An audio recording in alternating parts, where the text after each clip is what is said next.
What is going on, everybody? It is me, your boy Perucho. We are back with another Dragon Ball Z Dokkan battle video. Today's Dragon Ball Z Dokkan battle. We are going to be doing the the Super Battle Road for freaking Storied Figures. To be honest with you guys, at this point, I have no idea how far this video is going to be releasing from what I initially recorded, because I actually just completed it today and I'm doing the recording today. So I rather just have some of these things already lined up, you know, whenever I gotta publish them and whatnot. And then I actually completed all the Extreme Super Battle Road missions, all the Extreme Super Battle Road stages, as well as at least as far as I could get up to, right, at the current moment in time. Because right now the celebration that's happening right now, it's still Golden Week, so yeah, that'll give you a time frame of like, you know, more or less when I recorded this and whatnot. But anyways, guys, the most important thing I've been in my freaking videos, of course, is you guys. How are you guys doing? Hopefully all you guys are doing fan-freaking-tastic. But yeah, Storied Figures is what we're doing today. And you know, for the most part, I mainly just brought like a Bardock team, honestly, because I mean,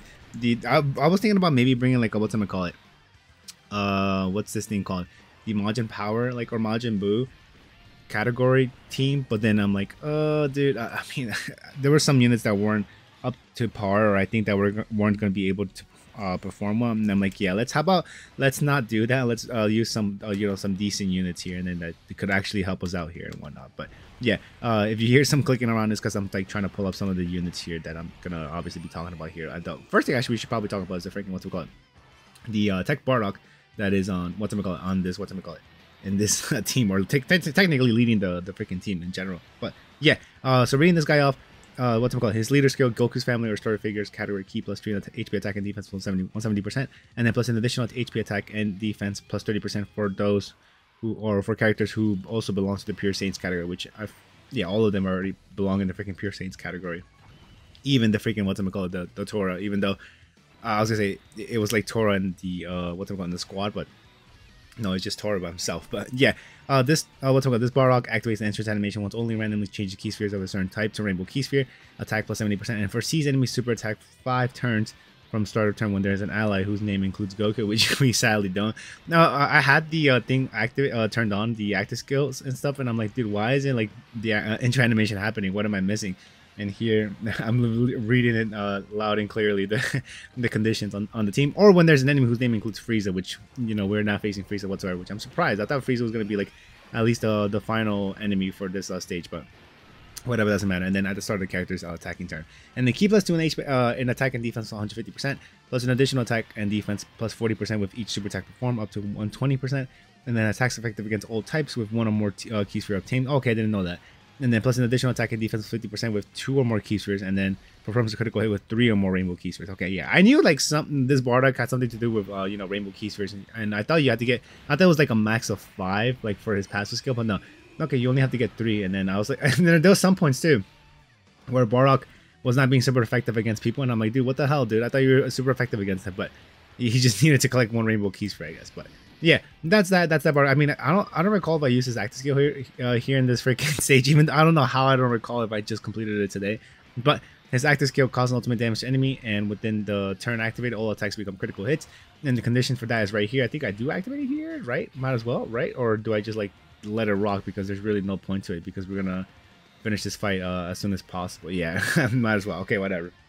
But the activation condition for this can be activated when there are another 3 or more Team Bardock category allies in the team starting from the 3rd turn from the start of battle, or when HP is 50% or less starting from the 5th turn from the start of battle, which of course we are already fulfilling the first conditions, which we have practically a whole team full of Team Bardock, actually, I think. Actually, no, we don't. You know why? So, okay, we have the physical LR Bardock, which is part of that, the Tora, the Tech Bardock, and then there's one more I think, oh wow, it's just those 3. Okay, because yeah, I was gonna say, obviously, freaking for whatever reason, the Super Saiyan 3 Bardock, the Super Saiyan Bardocks don't fit in that category, which kind of annoying, but it doesn't matter. But anyways, yeah, we're in the last part of the fight, as you can tell already, and this is gonna be quite short of a video. Another unit that I wanted to go over to was Tora, because although, like, I mean, I should have probably gone over the the STR Super Saiyan Bardock here, but whatever. And then here I used a Ghost Usher, guys, and then this guy turns out to stun him, and I'm like, crap. I mean, whatever. I mean, doesn't really matter. I think I used an item for the second part of the fight, no? And then this guy just freaking dropped into super attacks on us, on him, really helpful. And then the stun is also 2 for the next turn, so that's gonna also help us out a bit. But anyways, continuing off, I wanted to read off Tora. So Tora's super attack raises attack for 1 turn, costs 3 damage to enemy, and raises super class allies attack by 30% for 1 turn, which would have been beneficial. We put him in the first slot, but you know, didn't know we are gonna be able to freaking survive this dude's attacks. But anyways, this is regarding that. This dude's passive skill, key +2 in attack and defense 150%, and then plus an additional attack and defense 50% when performing a super attack, and then plus an additional attack and defense plus 20% per story figure category allies on the team, up to 100%, which, you know, we have all 5 freaking units part of that category. And then chance of performing a critical hit and chance of evading enemy's attack plus 10%, and reduce damage received by 10% per team Bardock category ally attack in the same turn. Which last turn, what, we only had 1 unit that was part of that that category. Okay. And then from there, Storied Figures category allies key +2 in attack and defense plus 30%. All allies attack and defense plus 30% when there's an ally whose name includes Bardock attack in the same turn too. Wow, he brings out, he sure is quite the support unit here. I'll definitely say that. But yeah, anyways, Storied Figures, not too bad at all, because I was definitely saying it was the majority of it was because of the units that I brought in here today, which is pretty darn good, honestly, if you ask me. But anyways, guys, that's gonna be it for me, guys. Hopefully you guys enjoyed the video, and I'll see y'all in the next one. Peace out, everyone.